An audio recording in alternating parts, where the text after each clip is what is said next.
OROP से संबंधित pension crores का बंटवारा ऑलरेडी हो चुका है अरियर्स वगैरह के नाते। ओआरओपी से संबंधित पेंशन क्या है तो राष्ट्रवाद की बात करने वाली सरकार ने जवानों की पेंशन का बजट घटाने का काम किया है तो राष्ट्रवाद की बात करने वाली सरकार ने जवानों की पेंशन का बजट घटाने का काम किया। में कथनी और करनी में इस सरकार के बड़ा अंतर रहा है। दोस्तों, पूर्व सैनिकों की पेंशन को लेकर यहाँ पर बजट में क्या दिया गया है, सिर्फ एक झुनझुना, और उस झुनझुने की बखिया उधेड़ दी दीपेंद्र सिंह हुड्डा ने। जी हाँ, इस फाइल वीडियो में बताया गया कि आखिरकार दीपेंद्र हुड्डा ने किस प्रकार से भूतपूर्व सैनिकों की पेंशन को लेकर जो इस सरकार ने बजट में कटौती की है उस चीज़ को लेकर उजागर किया है। पूरी वीडियो मैं आपको दिखाऊंगा। वीडियो में अपनी प्रतिक्रिया जरूर दें। आपके हक का पैसा कोई भीख नहीं, हक से मांगेंगे। और ये बजट भी उस कथनी और करनी के अंतर को चरितार्थ करता है। आत्मनिर्भर भारत की बात करने वालों ने स्किल डेवलपमेंट का बजट घटाने का काम किया है। संवेदनशीलता की बात करने वालों ने दिव्यांग कल्याण का बजट घटाने का काम किया। तो न्यू इंडिया की बात करने वाले सरकार ने वैज्ञानिक अनुसंधान का बजट घटाने का काम किया है। सबका साथ सबका विकास का नारा देने वाली सरकार ने अल्पसंख्यक कल्याण का बजट घटाने का काम किया है। तो राष्ट्रवाद की बात करने वाली सरकार ने जवानों की पेंशन का बजट घटाने का काम किया। किसानों की आय दुगनी करने की बात करने वाली सरकार ने कृषि बजट घटाने का काम किया है। तो भारत को विश्वगुरु बनाने की बात करने वाली सरकार ने शिक्षा का बजट घटाने का काम किया। मगर ये कथनी और करनी में अंतर केवल इस बजट तक सीमित नहीं है। 7 साल का कार्यकाल इसका गवाह। बड़े बड़े नारे दिए गए।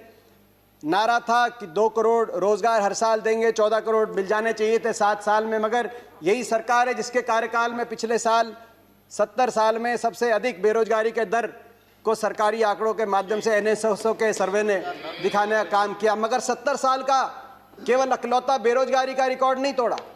70 साल में सबसे ज़्यादा बेरोजगारी दर हुआ तो आपकी सरकार में। 70 साल में सबसे ज़्यादा डीजल पेट्रोल महंगा हुआ तो आपकी सरकार में। 70 साल में डीजल पेट्रोल पे सबसे ज़्यादा टैक्स लिया गया, पेट्रोल जीवी सरकार है, तो आपकी सरकार में। 70 साल में रुपया डॉलर के मुकाबले में सबसे नीचे गिरा, सबसे रुपया सस्ता हुआ तो आपकी सरकार में। 70 साल में NPA के माध्यम से बैंक का कर्जा सबसे ज़्यादा डूबा गया तो आपकी सरकार में। और 70 साल में गरीब अमीर के बीच में अंतर सबसे ज्यादा बढ़ा तो आपकी सरकार में। 1% सबसे अमीर व्यक्तियों के पास 73% संपत्ति। केवल कोरोना काल में 11 सबसे अमीर जो हिंदुस्तानी हैं उनकी संपत्ति में 13 लाख करोड़ का इजाफा। जो MSP की हम मांग कर रहे हैं, MSP को लागू करने में विशेषज्ञों का आकलन है, हरीश दामोदर का एक लेख आया है कि वो केवल 1.5 से 2 लाख में, क्योंकि जितने खरीदा जाएगा कुछ बेचा भी जाएगा, 1.5 से 2 लाख के घाटे में MSP पूरी तरीके से लागू की जा सकती है।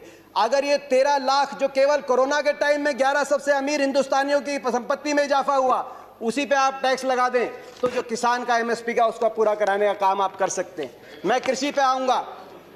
उम्मीद थी कि ये बजट किसानों को समर्पित होगा, क्योंकि जब आपकी अर्थव्यवस्था डगमगा गई थी कोरोना में तो किसान अपने हल को लेकर निकला था, ट्रैक्टर का स्टीयरिंग पकड़ के निकला था और अर्थव्यवस्था को बचाने का काम किया था। उस समय आपकी भोजन की व्यवस्था अबाधित किसान ने देने का काम किया था। लेकिन कृषि बजट को ही आपने घटा दिया 8.5%।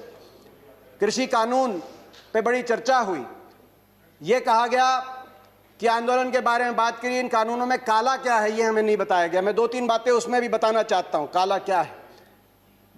आपने कहा 11 राउंड बातचीत की हुई, किसान संगठनों ने कुछ काला नहीं बताया। नजरिए का फर्क है।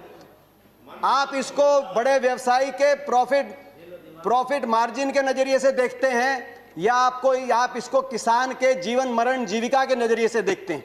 कहा गया कि बिन मांगे दिया गया, और बिन मांगे बहुत से कानून दिए गए थे। बाल कानून बिन मांगे दिया गया था, दहेज कानून, ट्रिपल तलाक बिन मांगे, कई बार अच्छे कानून बिन मांगे भी दिए जाते हैं। फर्क है उनमें और इसमें फर्क है। उनमें जिस वर्ग के लिए दिया गया वो वर्ग संघर्ष और आंदोलन के रास्ते पे नहीं आया। बाल कानून लागू हुआ तो दिल्ली को बच्चों ने नहीं घेरा बाल कानून वापस लिया जाए। दहेज का कानून आया तो महिलाएं धरने पे नहीं बैठी कि हमें दहेज देना है। मगर यहां जिस वर्ग के लिए आपने दिया वो वर्ग आज आपके दरवाजे पे आया है, दिल्ली के आसपास लाखों की तादाद में बैठा है। दोस्तों, हाल फिलहाल में वन रैंक वन पेंशन का तीसरा रिवीजन भी आपके खाते में क्रेडिट किया जाना है। लेकिन ये सरकार क्या पहले वाली विसंगतियां एक बार फिर से दोहराएगी? क्योंकि बजट से हमारे भूतपूर्व सैनिक बहुत सारी उम्मीदें लगाकर बैठे थे, लेकिन उन्होंने फिर एक बार उनको झुंझुना थमा दिया है। अब देखने वाली बात यह है कि जो तीसरा रिवीजन होगा उसमें कितनी बढ़ोतरी होगी, कितनी पेंशन बढ़ेगी। आप भी प्रतिक्रिया दे सकते कमेंट बॉक्स में।